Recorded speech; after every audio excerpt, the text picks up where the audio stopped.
안녕하세요. 장검중학교 친구 여러분. 오늘 와방쌤 강의 올라가도록 하겠습니다.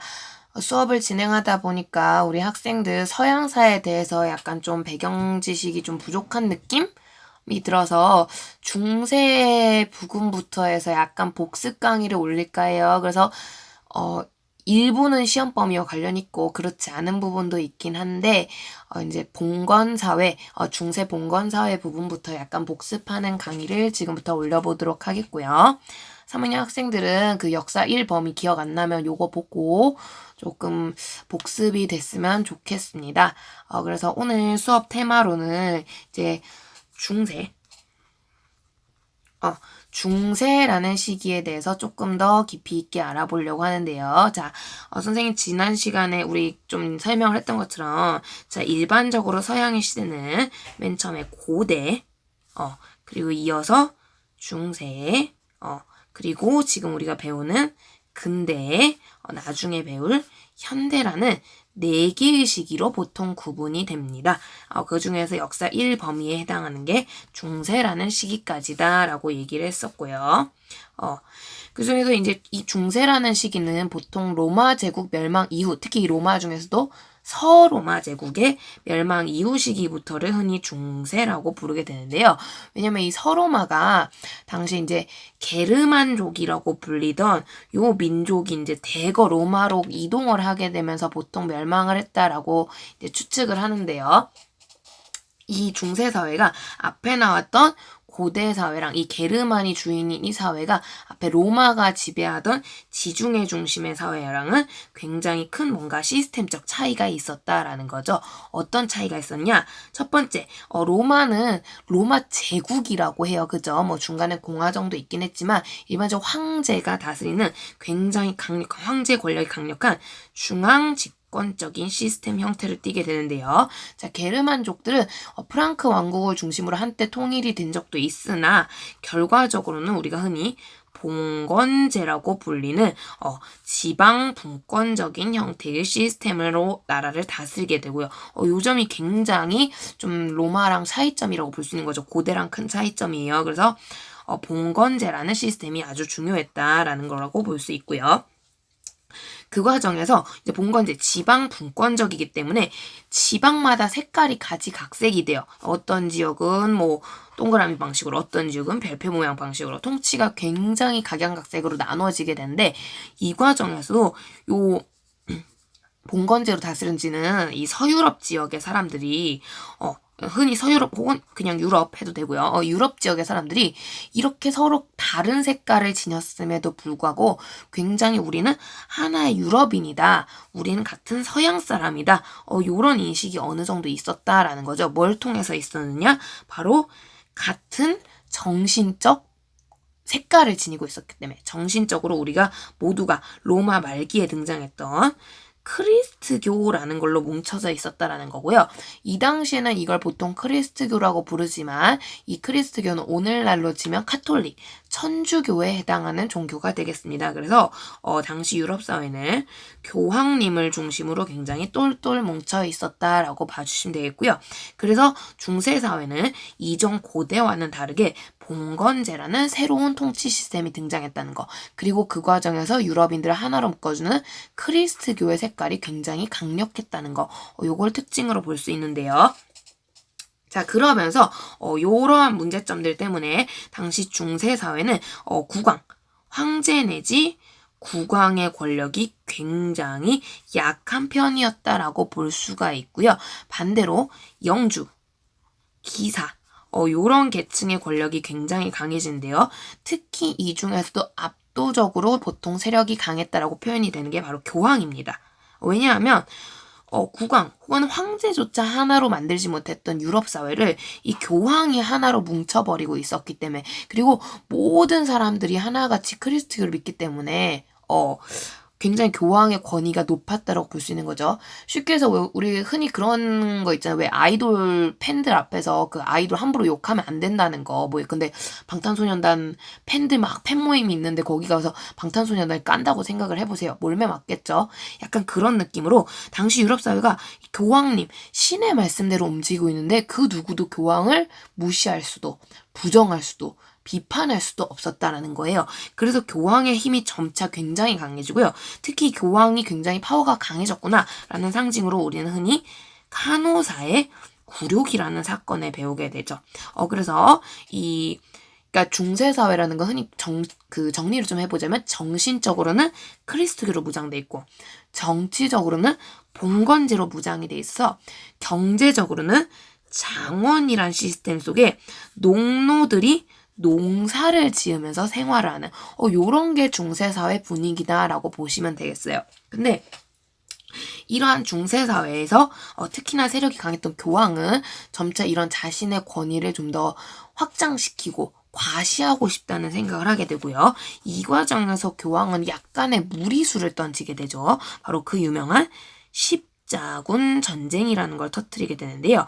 이 십자군 전쟁, 당시 교황이었던 이 우르바누스 2세라는 사람, 우르반 2세라고도 하고 우르바누스 2세라고도 하는데 요 사람이 당시 이제 이슬람교라고 하는 크리스트교 라이벌이죠.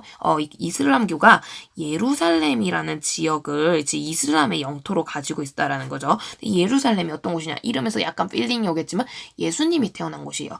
크리스트교 입장에서 굉장히 중요한 지역이기 때문에 이 성스러운 지역, 성지를 다시 회복해야 된다라는 명분에서 이 십자군 전쟁이 발생을 하게 됩니다. 자, 그런데 많이들 알겠지만 이 십자군 전쟁은 서양 세력의 처참한 패배로 끝이 났고요.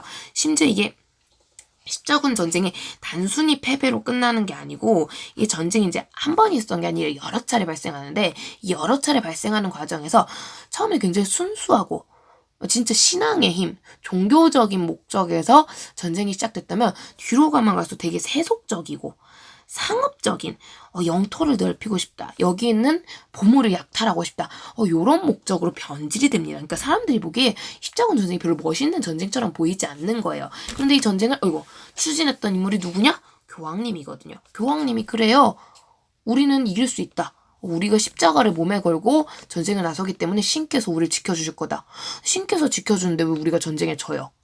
이상한 거잖아요. 그죠? 그래서 이 십자군 전쟁에서 패배하면서 이 교황의 세력이 굉장히 약화가 되기 시작하고요. 어떻게 보면 이 중세사회의 핵심 시스템 중에 하나가 이 교황이라는 크리스트교라는 시스템인데 이게 차츰차츰 약화돼 가기 시작하는 거예요.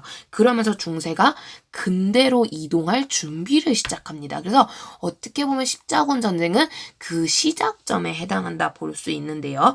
특히 이 십자군 전쟁으로 서양에서 가장 심하게 바뀌었던 게 경제가 바뀐다는 거예요. 자, 이전까지는 우리 봉건제라는 시스템 속에서 이 봉건제에서 영주라고 불리는 계층, 기사라고 불리는 계층이 이 계약의 형태로 땅을 하사받죠. 봉건 영지를 이제 소유를 한단 말이에요. 그걸 우리가 흔히 장원이라고 부르는데 이 장원 안에서 농노들, 농자가 왜 붙겠어요? 그죠?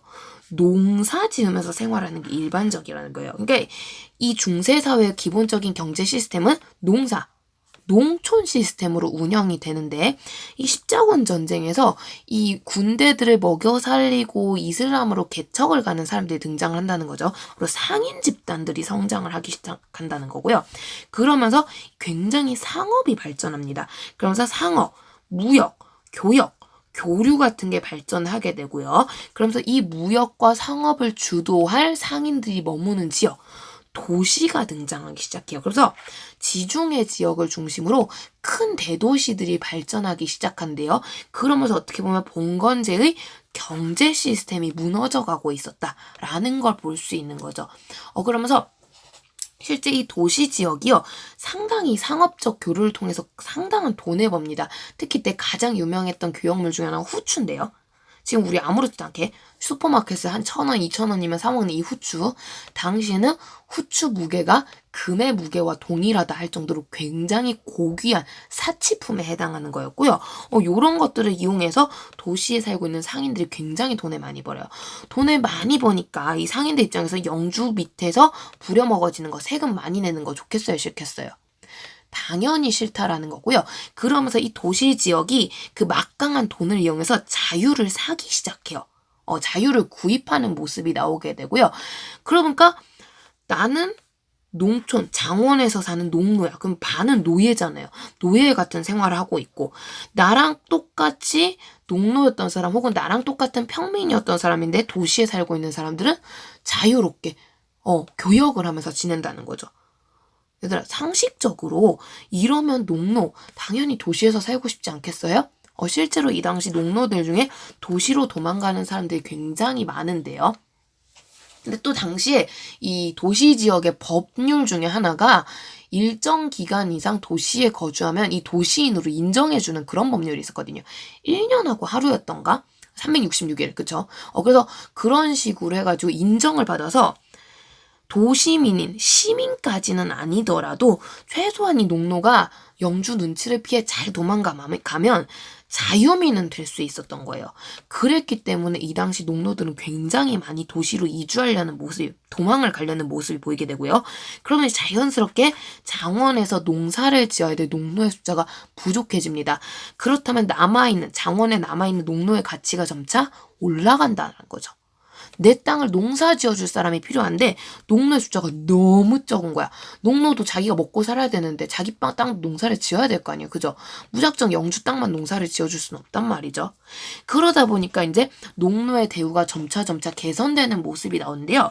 특히 이 당시 하필 또 운이 딥다우세이트 유럽이 흑사병, 패스트라고 불리는 엄청나게 무시무시한 전염병이 퍼지게 되면서 인구가 급격하게 감소하기 시작합니다. 당연히 농노의 숫자도 엄청나게 줄어들게 되는 거고요. 농노의 가치가 올라가게 되는 거죠. 그러다 보니 농노들의 지위가 상승하면서 농민들이 당연히 자유를 내놓아라 저항하는 모습까지 나타나기 시작하고요. 결국에 이러한 상황 속에서 장원이란 시스템이 무너지기 시작합니다. 영주의 세력이 굉장히 약화되어 가는 거죠. 이해됩니까? 그래서 중세사회의 핵심 시스템이라고 할 수 있는 봉건제, 교황, 장원이란 시스템, 이 중에 이 십자군 전쟁을 계기로 장원이란 시스템이 거의 무너지다시피 하게 되고요. 교황의 권위도 굉장히 약화되는 거죠. 그러면서 봉건제를 유지하던 영주 세력도 굉장히 약화가 되는데요. 자, 특히 또 유난히 프랑스와 영국이라는 지역에서 이 문제가 더 강하게 나타납니다. 왜냐? 이 당시 프랑스와 영국이 아주 유명한 전쟁을 치렀기 때문에. 자, 무려 전쟁을 100년이나 지속했던 전쟁이죠. 100년 전쟁을 둘이서 벌이게 되거든요. 전쟁이 길어요. 전쟁이 길어지는데 이 전쟁을 이끄는 가장 총대장이 누구예요? 영주가 아니라는 거죠. 영주는 결국 부하예요. 프랑스 국왕과 영국 국왕이 여기서 굉장히 실력 발휘를 하게 되는 거고요. 영주들은 이전까지 코웃음 치면서 무시했던 국왕의 말을 따를 수밖에 없게 됩니다. 특히 여기서 프랑스는 어려운 전쟁을 승리로 이끌게 되면서 왕의 권위가 굉장히 강화되는 모습이 나오게 되고요. 우리 봉건제의 상징이 지방 분권이거든요. 그런데 왕의 권위가 강화되어 중앙 집권으로 슬슬 나아가기 시작한다라는 거죠. 이런 분위기 속에서 아예 중세사회를 해체시켜버리는, 그냥 이게 약간 불안한데 흔들리는데 약해졌는데 이런 분위기의 중세 시스템들을 아예 해체를 시켜버리는, 무너뜨려버리는 4가지 사건이 발생을 해요. 그게 선생님이 수업 시간에 강조했던 첫 번째 르네상스, 두 번째 종교개혁, 세 번째 신앙로 개척, 네 번째 절대왕정이라는 시스템이 되는 거죠. 그 중에서 가장 먼저 일어난 게 르네상스인데요. 자, 요 내용들을 선생님 수업 시간에는 1시간 안에 이 4가지 사건들을 다 다루느라 좀 간단하게 설명을 한 경향이 있는데, 요 영상 강의에서는 조금 더 세부적으로 자세하게 가르쳐 주려고 합니다. 그래서 조금 그때 수업 때 르네상스가 뭔지 종교개혁이 뭔지 이런 부분들이 잘 이해가 안 갔던 친구들은 조금 더 이 강의를 집중해서 봐주시면 좋을 것 같습니다. 가장 먼저 우리가 다뤄야 될 사건은 역시 르네상스죠. 자, 르네상스 부활의 의미를 지니고 있어요. 중세사회에서 신중심으로 살다 보니까 갇혀있던 인간이란 존재에 대해서 다시 한번 부활하는, 다시 한번 재인식해보는 게 르네상스라는 사건이 되겠고요. 그래서 14세기부터 16세기 사이에 발생을 했던 사건인데요. 굉장히 인간 중심적인 문화 모습이 강했던, 선생님 그거를 네 글자로 흔히 인문주의라고 표현을 했었죠. 그래서 인문주의라고 불리는 요런 현상이 발생하는 걸 르네상스라고 부르는데요. 유럽의 많고 많은 지역 중에서 특히 이탈리아 지역, 그 우리 피렌체라든가 거기 어디냐? 되게 베네치아라든가 요렇게 불리는 요 지역들에서 가장 먼저 발생을 합니다. 왜 이런 지역에서 발생을 하느냐? 일단 뭔가 바뀌어야 되잖아요, 얘들아. 바뀌려면요. 그에 걸맞는 재정이 필요하거든요. 그러니까 이 이탈리아라는 지역이요. 당시 교역의 핵심 부분이에요. 핵심 지역이에요. 왜 그러느냐? 이 지도를 좀 보여주면 좋을 것 같은데, 역사 1 교과서가 있는 친구들은 좀 뒤져보면 더 좋을 것 같고요. 아니면 역사 부도라도 한번 찾아보시면 좋을 것 같아요. 이 서양 역사를 보려면 약간은 이 지도와 함께 보는 게 좋을 것 같은데요. 선생님이 이제 역사 1 교과서에서 이제 지도 부분을 좀 찾아서 보여주자면, 잠시만요. 지도를 어딨니? 지도를 찾아보면요. 자, 당시 우리가 전에 그 수업 시간에 얘기했듯이 지구가 네모나다고 생각을 한단 말이에요. 네모나다 보니까 교역을 할 수 있는 길이 굉장히 한정돼 있는데, 이 당시 그 뭐 후춘이 뭐니 얻으려면 인도나 중국 지역으로 가는 게, 최소한 이슬람이라도 가는 게 핵심이란 말이에요. 그래서 이 유럽에서, 여기가 지금 서유럽이죠? 여기 지금 영국, 여기 섬이 영국이고, 얘들아. 여기가 그 스페인, 에스파냐 있는 지역이고요. 여기 뭐 장화 모양으로 생긴 거. 여기 이탈리아거든요? 요 이탈리아고, 요 옆이 그리스, 여기가 이제 터키, 서아시아 지역으로 넘어가는 거. 여기가 그래서 여기 아라비아 반도잖아요. 그죠? 아프리카 옆에. 그래서 요쪽 지역으로 이동을 하든, 이쪽 지역으로 가면은, 우리 지금은 동그랗다니까 괜찮지만, 이쪽 지역으로 가면 죽는다고 생각을 했어요. 그래서 이쪽으로밖에 이동을 못하는 상황인데, 이쪽으로 가려니 여기, 요 바다가 바로 지중해라는 바다가 되고요. 이 지중해 중앙에 위치한 나라가 이탈리아예요. 그러다 보니까 유럽과 이슬람이 왔다 갔다 거릴 때 중간에서 중개무역 역할을 하기에 가장 좋은 지역 중에 하나가 이탈리아고요. 그러다 보니까 이탈리아가 굉장히 무역으로 발전합니다. 도시들이 굉장히 많아지는 거고요. 당연히 이 도시는 머니가 넘쳐나는 지역이라는 거죠. 그래서 돈이 너무 많다 보니까 이탈리아에 있던 많은 그런 좀 부유한 계층들, 뭐 귀족 계층이라든가 상인 계층들이 이런 돈들을 예술이나 혹은 이제 교역에 필요한 기술 개발을 위해 과학이나 요런 분야로 투자를 하기 시작해요. 그러면서 지금까지는 예술을 해. 노래를 하면 찬송가만 부르고 그림을 그리면 시만 그렸는데, 이 워낙 그림을 계속 반복해서 그리다 보니까 이제 그 그림이 지겨워지기 시작한, 답답하기 시작한 거예요. 그러면서 자유롭게 신 그림 10개 그렸으면 최소한 내 그림 하나 정도는 그려도 되는 거 아니야? 요런 생각을 하게 되는 거고요. 그러면서 당시 그림을 잘 그리던 예술가들한테 나를 좀 그려줘. 혹은 옛날에 좀 자유로웠던 거, 신 말고 다른 거 한번 그려봐. 이런 식으로 이제 제안을 하게 되는 거죠. 이 과정에서 특히 유명하게 활약을 했던 3대 거장이 있으니 미술쌤이 가르쳐 주셨다고 하던데, 레오나르도, 다빈치, 그 다음에 또 내가 누구 있다고 했죠?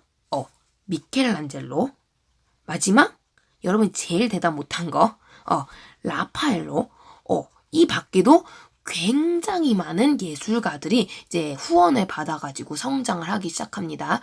특히 이제 그림들이 굉장히 많이 만들어지는데요. 레오나르도 다빈치만 가장 유명한 거, 모나리자. 혹은, 여러분 들어봤는지 모르겠어요. 최후의 만찬이라고. 최후의 만찬. 우리 학교에도 그림이 있었나?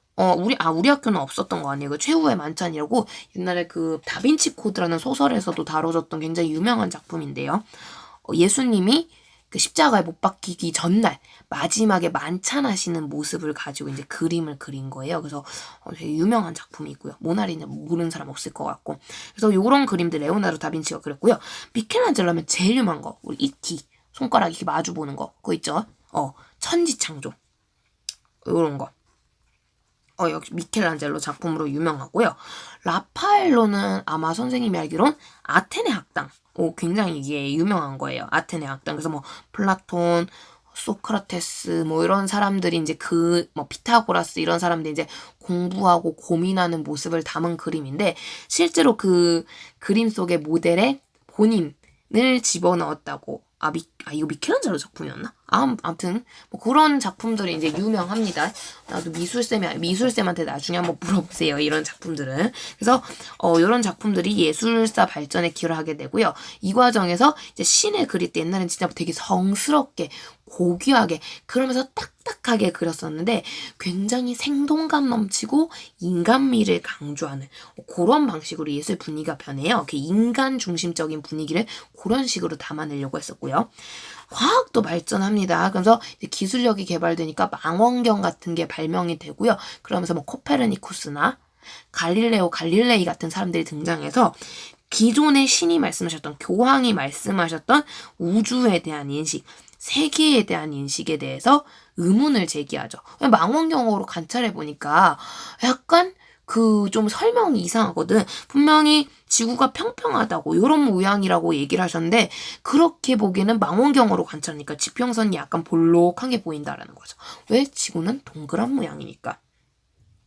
망원경으로 관찰하니까 아무리 봐도 별들의 움직임이 태양이 움직이는 모양이 아니라는 거죠. 지구가 움직여야만 가능한 모양이 나온다는 거야. 그런 식으로 해서 흔히 지동설이라고 얘기하는 그런 학설들이 제시가 되기 시작하고요. 특히 이때 갈릴레이는 잘못하면 이 주장을 펼치다가 화형을 당해 죽을 뻔하게 되는데 자신의 주장했던 지동설 같은 걸 부정을 하게 되면서 내가 틀렸소 라고 얘기를 하게 되면서 다행히 화형은 면하죠. 하지만 그 과정에서 재판 과정에서 내려오면서 무죄 재판을 받고 내려오면서도 그래도 지구는 돈다라고 선언을 하면서 굉장히 좀 이제 저항을 하는 자신의 주장을 끝까지 고집하는 그런 모습도 보였다라고는 하는데요. 어쨌든 그래서 이탈리아 지역에선 이런 방식으로 초기에 14세기, 15세기 이때쯤이죠. 요때 이런 분위기로 신중심 세계에서 의문을 제시하는 정도. 이게 아닐 수도 있겠는데? 라는 정도 수준에서 르네상스가 나타나기 시작합니다. 자, 그런데 이 이탈리아에서 나타났던 르네상스가 알프스 산맥을 넘어 알프스 이북 지역, 즉 프랑스, 네덜란드, 영국 같은 지역으로 퍼져나가기 시작하고요. 요로 퍼져나가면서 단순히 이게 아닐 수도 있겠는데 의문에서 아예 대놓고 틀렸어. 교회가 잘못하고 있어. 사회가 잘못 돌아가고 있어. 아예 비판을 하는 형태로 사회나 교회에 대한 비판적인 시선이 강한 형태로 이제 나타나게 되고요. 이게 알프스 이북 르네상스의 특징이에요. 특히 이걸 대표적으로 표현한 게 네덜란드의 작가였던 에라스무스의 이름 되게 웃기죠. 에라스무스의 우신예찬. 우신. 어리석을 우자에 신할 때 우리 갓할 때 신이에요. 그러니까 어리석은 신을 예찬한다. 예배하고 찬미한다. 이러면서 교회가 지금 얼마나 썩어가고 있는지 신부님, 교황님이 좀 잘못 돌아가고 계시다는 걸 아예 대놓고 비판하고 좀 날카롭게 꼬집는 그런 글을 쓰게 되고요. 혹은 영국의 토마스 모어라는 사람. 이 사람은 유토피아라는 글을 통해서 지금 영국 사회가 변화하는 과정에서 영국 사회에 나타나는 문제점들 이런 것들을 대놓고 풍자하고 비판하는 모습을 그리면서 진정한 유토피아란 무엇인가 이상적인 세계에 대해서 표현을 한 게 토마스 모어의 글이고요. 마지막으로 중세의 몰락한 기사 영주들에 대해서 비판해보는 풍자해보는 글이 바로 세르반테스의 돈키호테라는 소설이죠. 그래서 요런 글들이 당시에 제작이 됩니다. 돈키호테라고도 하고 돈키호테라고도 하는데 그래서 그 보면 글 되게 웃기잖아요. 거기 돈키호테라는 기사님이 막 풍차를 향해서 막 괴물이라고 막 미친 듯이 막 창을 찔러대고 뭐 이런 장면들이 나오게 되는데 그러면서 이제 한물 가버린 시대적 흐름에 뒤처져 버린 요런 것들 모습에 대해서 그려보는 거죠. 자, 그러면서 요런 새로운 책들이 막 편찬이 되는데 옛날 같았으면 이 책을 다른 사람이 읽고 싶어요. 나 에라스무스의 우신예찬 한번 읽어보고 싶은데 내가 그 책을 구하는 방법은 그 책을 뺏겨잡는 방법밖에 없었거든요. 그러면은 우신예찬을 읽는 사람이 많을까요? 유토피아를 읽는 사람이 많을까요? 만약에 책을 그렇게 만들었으면 이걸 읽을 수 있는 사람이 별로 없었겠죠. 그러면은 당연히 이런 비판적인 시선들도 일부 사람들한테만 등장하지 많은 사람들에게 퍼져나가지는 않았을 거예요. 그런데 이 당시, 또 타이밍 아주 좋아요. 아주 결정적으로 구텐베르크. 이건 별표감이죠. 진짜 너무 유명하니까. 구텐베르크라는 사람에 의해서 활판 인쇄술, 금속 활자가 개발이 됐다라는, 금속 활자, 활판 인쇄술 프린트기가 나왔다라는 거고요. 이 프린트기를 이용해서 우신예찬이, 유토피아니, 돈키호테니 하는 이런 비판적인 시선의 글들이 많이 인쇄가 돼요. 그래서 엄청나게 많이 인쇄가 되는 거죠. 사람들이 정말 이 사람들 말이 많을까? 교회에 대해서 더 공부를 하고 싶어지는 거예요. 특히 이때는 대학도 많이 등장하던 시기거든요. 도시에 돈 많은 상인들이 공부하고 싶으니까 스스로 칼리지, 대학을 만들었어요. 그래서 막 공부를 하고 그러는데, 공부를 하려고 하니까 역시 아직까지는 중세, 신중심의 사회거든요. 가장 열심히 공부하게 되는 게 신학, 신에 대한 학문이에요. 그래서 이걸 굉장히 많이 공부를 하게 되는데, 이 신학의 가장 기본이 되는 교과서가 뭘까요? 그쵸. 성경책이 된단 말이죠. 근데 옛날 같으면 성경, 라틴어로 적힌 데다가요. 구하기 정말 힘든 고급 도서예요. 아무나 못 읽는 거예요.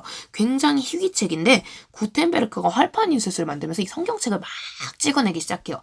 자유롭게 찍어내니까 라틴어 버전도 만들지만 이제 좀 읽기 쉬우라고 독일 사람들한테는 독일어 버전에, 프랑스 사람한테는 프랑스어 버전에, 영국 사람들한테는 영어 버전에 막 퍼뜨리는 거죠. 그러니까 사람들이 성경을 읽으면서 진짜 이 사람들 글이 맞는지, 정말 신에 대한 이야기가 교황님 말씀과 같은지 공부를 하게 되는 거예요. 근데 해보니까 교황님 말씀 중에 잘못된 내용이 있어. 우리 성직자님들이 우리한테 뻥카친 게 보여. 그러면서 지금의 크리스트교, 지금의 종교가 낡았구나. 이 낡은 옛날 종교를 버리고 새로운 종교로 나가야겠다. 구교가 아닌, 오래된 구교가 아닌 신교로 가야겠다라는 움직임이 나오게 되는 거고요. 그걸 우리는 두 번째 사건, 종교개혁이라고 부르는데요. 종교개혁부터는 내일 다시 올리도록 하겠습니다. 선생님이 요새 원서니 뭐니 작업이 참 많아서요. 자, 그러면 일단은 르네상스까지 복습 한번 쭉 해보시고요. 강의 보면서 혹시 중세 파트나 이 부분에 대해서 이해가 안 가거나 궁금했던 거 댓글로 질문 달아주시면 감사하겠습니다. 선생님 나중에 시험 닥쳐가지고 그때 하지 말고요. 미리 요런 거 영상 확인하면서 복습 질문 달아주시면 선생님이 수업 시간에 보강을 해줄 수도 있고요. 영상으로도 한 번 더 보강 올리도록 하겠습니다. 질문 안 올리면 안 돼요, 여러분. 그냥 쌤 좋아요 이런 거 말고 질문해 주시고요. 그 대신에 좋아요라는 건 좋아요를 누름으로써 표시를 해주시면 감사하겠습니다. 자, 오늘은 여기까지.